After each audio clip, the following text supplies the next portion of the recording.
Hello, everyone. Thank you for joining me today. In January 2021, I completed the doctorate degree in Educational Administration and Supervision at St. John's University's School of Education. That journey started many years ago when I was a little girl. I was born and raised in Nigeria by two wonderful people, my parents, Ibironke and Oluwarotimi Olawole Shaba. They were my greatest cheerleaders. Right from an early age, they told me if I put my mind to it, I could achieve anything I want to. I believed them because it was repeated to me in words and in action. They also expressed a desire for me to earn a doctorate degree. And as I grew older, I keyed into that dream, and it became my dream too, and I pursued that. I obtained a first degree in sciences and a graduate degree in sciences. And then I met my husband and then got married and started a family. I have two wonderful children. And I slowed down in the pursuit of that dream for a little while. And when I moved to the United States of America, I decided to start my pursuit of the doctorate again. And I'm glad that that dream was finally realized this year. Having been a beneficiary, a product, so to speak, of parental involvement, I decided to explore that and its effects in the lives of adolescents who attend public schools in Nigeria. Because at my time at St. John's University, I participated in several research initiatives, and I realized that a common thread through those research initiatives was improving access for marginalized populations to academic excellence, to equitable education opportunities. And so, choosing to do my dissertation by focusing on a minority population in Nigeria, for me, aligns with the St. John's mission, the St. John's School of Education mission of equitable education for all populations. And so, what is parental involvement? Parental involvement means literally the involvement of parents in the education of their children. From a review of the literature, I've come to realize that it means different things to different people in different climes. And there are several types of parental involvement. Some of these processes take place within schools when parents attend PTA meetings, volunteer in the school, are part of the school board, or they take place at home through homework support, providing counseling for your children, enriching activities, leveraging networks. So for the purpose of this study, I decided to focus on two theoretical frameworks in framing the study: the cognitive, intellectual, and personal involvement of parents, which is associated with academic achievement with motivation as a mediational pathway, proposed by Grolnick and Slowizek, 1994. This particular framework speaks to the fact that parents are able to leverage their social capital to provide enrichment for their children. It speaks to things like attendance at art exhibitions, music concerts, international travel, libraries, visiting museums, and anything that broadens the expectations and the minds of young people and fosters motivation to strive for academic excellence. While the academic home climate proposed by Campbell and Werner is a result of over 25 years of study across several countries of 24 constructs of parental involvement that promote high achievement by generating positive attitudes, attributions, and values in students. Notable among these is providing an enabling environment at home where a child can study, or the abundance of reading materials in the home, or observing a reading culture in family members, your parents, you see them reading books, novels, or discussing current affairs and things that broaden the mind. I decided to combine these two frameworks to drive this study. The literature shows that social capital is a precursor of parental involvement, and parents with a high socioeconomic status are able to model success and provide a resource-rich and stimulating academic home climate because they usually have resources and time available to provide this for their students, their children, compared to parents who have to work 2 or 3 jobs or who may not even know that this enrichment would be beneficial to their children. Motivation is a mediational pathway between parental involvement and academic achievement. Parental involvement is supposed to generate motivation for excellence. This literature shows that motivation declines with time in school, such that it is even more pronounced for math achievement and more pronounced in young people who are passing through so many changes, particularly when they move from elementary school into middle school, or middle school into high school, and they are at the same time experiencing puberty and maturation of the mind.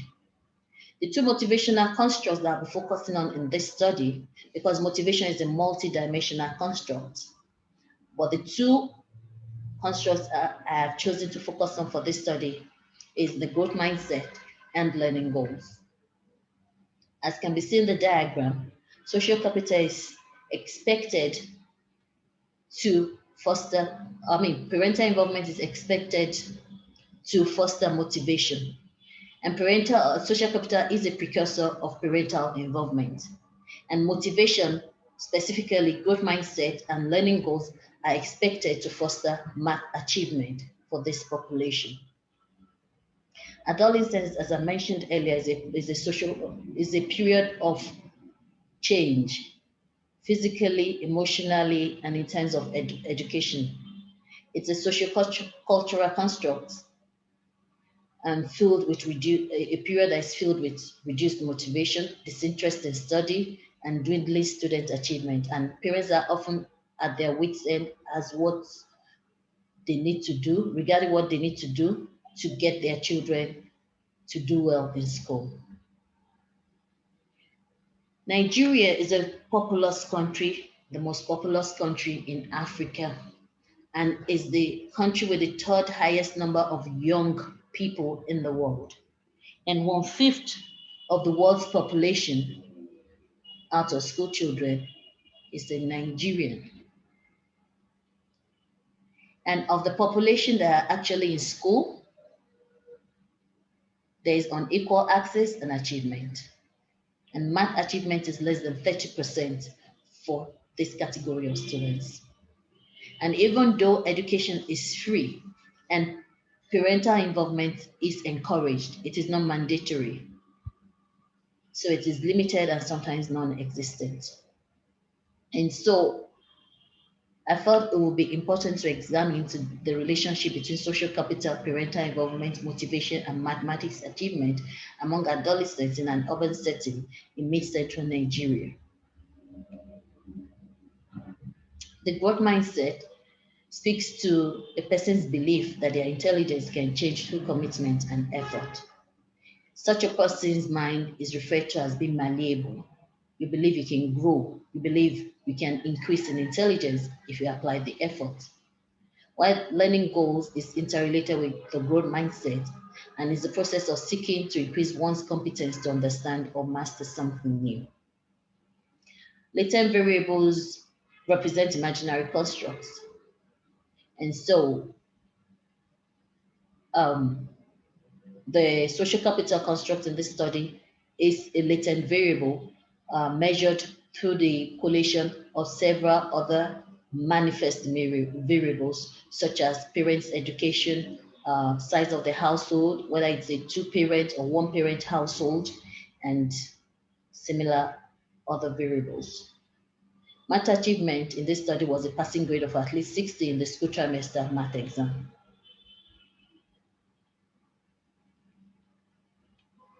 Methodology. It is an post facto study. Research design was ex post facto. And we sought to examine this phenomenon of parental involvement in its own natural setting without the manipulation of any variables. I employed Campbell's 2007 inventory of parental involvement. I only modified the instrument slightly in terms of wording to reflect a few things in the Nigerian culture. For example, the word college was switched to university, which students in Nigeria are more familiar with as a term for tertiary institutions. And parent was interchangeably used with guardian or family. The IPI is a 46 Likert item instrument, and it was administered only once for about 30 to 45 minutes during a selected school day, following IRB guidelines strictly. Data sources were primary and secondary. A path analysis was used to determine the unique contribution of precursor variables and to provide confirmatory factor analysis of all of the constructs used in the study and reliability coefficients. Descriptives were also collated. Excuse me. So the study sample was 289 grade students from 2 secondary schools in Ilorin, Kwara State, Nigeria, for the 2019-20 academic session. We had more females than males, and we had more students in school 2 than school 1. The proposed path model, which is the hypothesized path model, we suggested that social capital would predict parental involvement, which in turn would predict motivation, which would predict math achievement. And the second pathway would be social capital would directly predict motivation, and which would directly predict math achievement. Results. From the descriptives shown on this slide, we can see that the father's education and mother's education, that a roughly similar percentage of fathers and mothers had graduate degrees. There were no statistical significant differences within for this descriptive. In addition, in terms of tribe age, there were no significant differences too for the population or family structure. So these variables were not input into the path analysis model. So for research question 1, does social capital significantly predict parental involvement? The study showed that as social capital increased, parental involvement increased in a statistically significant way and accounted for at least 23% of the variance in parental involvement. This result is very similar to what is obtainable in existing literature, where it is reported that parents who have higher social capital usually have more time and resources available to be able to provide more parental involvement to their students. Research question 2, does parental involvement significantly predict the growth mindset motivational construct? The results show that as parental involvement increased, the students' growth mindset increased in a statistically significant way. And PI accounted for at least 10% of the variance in students' growth mindset. So for students who reported a high level of parental involvement, parental initiated communication, parents who expressed aspirations for their students' success, their goals and expectations for their students' future, the students also reported the ability, the can-do ability. They believe that if they studied more, they will be more intelligent and they'll be able to achieve more, and that they will be able to have improved problem-solving capacity, abilities. So the study shows that parental involvement predicts growth mindset. We said question 3, does the growth mindset significantly predict learning goals? The results of the study show that the growth mindset predicted learning goals and explained 23% of the variance in learning goals.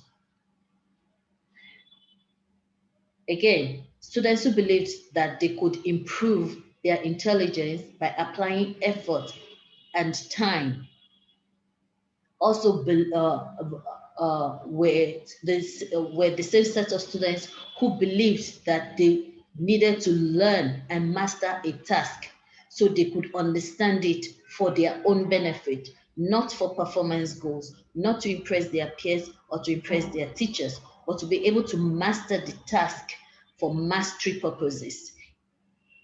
In addition, as parental involvement increased, the students' motivation to achieve learning goals increased in a statistically significant way. So, this is an indirect pathway. The direct pathway was from growth mindset to learning goals. But in addition, as parental involvement increased, the student motivation to achieve learning goals also increased. And research question 4. Do social capital, parental involvement, and motivation significantly predict math achievement? The study shows that only learning goals had a direct contribution to math achievement and explained about 2% of the observed variance in math scores. Every other variable in the study had an indirect pathway, indirect effect to math achievement. So social capital and parental involvement had a significant indirect pathway to math achievement, with learning goals as a mediatory pathway. So social capital does not directly predict math achievement, but it does predict PI, which predicts learning goals, which predicts math achievement. Or if social capital predicts PI, which predicts the growth mindset, which predicts learning goals, which predicts math achievement. And all of these findings are pretty important. The findings of the study are reflected in this path model that we can see here. From the diagram, we can see the figures that the figures I presented on the previous slides are written there, some of them in parentheses. The notable thing I want us to focus on in this diagram is the fact that the pathway from social capital to growth mindset to math achievement was not significant. There were no, social capital does not significantly predict the growth mindset, and the growth mindset did not directly predict math achievement. It was an indirect pathway through learning goals. And so what is the implication of the findings of this study? Math is a gateway subject for science and technology. It's important for nation building, poverty alleviation, creativity, nurturing minds. It is a gateway subject, so to speak, for almost everything. And so it is important to enable, to support the math achievement of these students.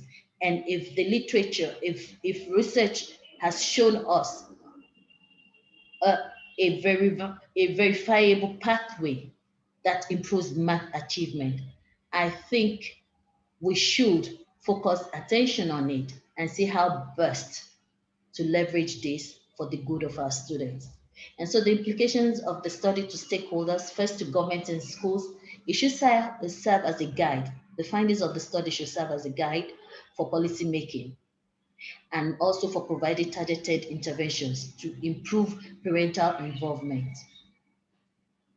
For parents and students, it should highlight the importance of parental and family support for students' success and encourage student agency in seeking PI, particularly for parents who do not even know the value of PI. If the students know that this will be beneficial to my success in the long run, they are able to take necessary steps in bringing their parents to the table and letting them know what parental involvement processes will be beneficial to them.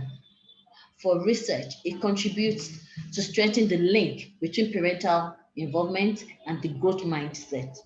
The growth mindset is very instrumental to learning and academic excellence.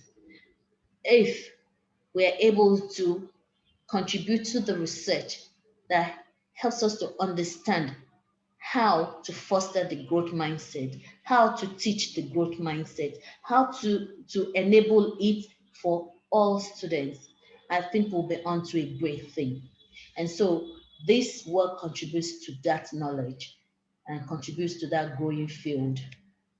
And so what are my recommendations? Because one of the limitations of the study was the small sample size, I recommend that additional research with larger sample sizes should be done with more diverse populations and additional methods of data collection so as to provide more robust data. Qualitative studies should be done in this field using interviews and focus groups to enable more robust data. And also, parent-reported parental involvement processes can be examined for schools and communities. Enlightenment, community outreach, to put the word out there to parents, how important it is for them to be involved in the education of their students. And communities could also provide enabling spaces. We could have community events of art exhibitions, concerts at affordable prices or for free so that parents can attend these events with their children, and all children are exposed to this enrichment outside of school spaces that bring their minds, broaden their minds, and helps them to reach for higher heights. Policymakers should focus on providing funding that enable parental involvement activities of enrichment that provide cognitive intellectual stimulation, where parents provide enabling environment. They can provide funding that will make it easier for parents to access resources to broaden the minds of their children. They could provide funding for mobile libraries or where books and reading materials can be accessed by all parents, irrespective of socioeconomic status. They can also work on legislation to mandate parental involvement processes. It is encouraged at the moment, but there's no legislation that makes it mandatory. So that parents can understand that beyond sending their children to school, beyond providing the basics like uniforms and textbooks, that there are processes they can participate in to improve their child's access to academic excellence. So thank you for listening. Thank you for spending time with me today. I also like to thank St. John's University for providing a learning platform and also a platform to share my work. If you have any questions or suggestions, you can find me at that email address. I'll be happy to hear from you. I'll be happy to share my work with you to discuss this project. And I'd also like to thank my mentor, Dr. Campbell. Thank you, everyone. Have a good day.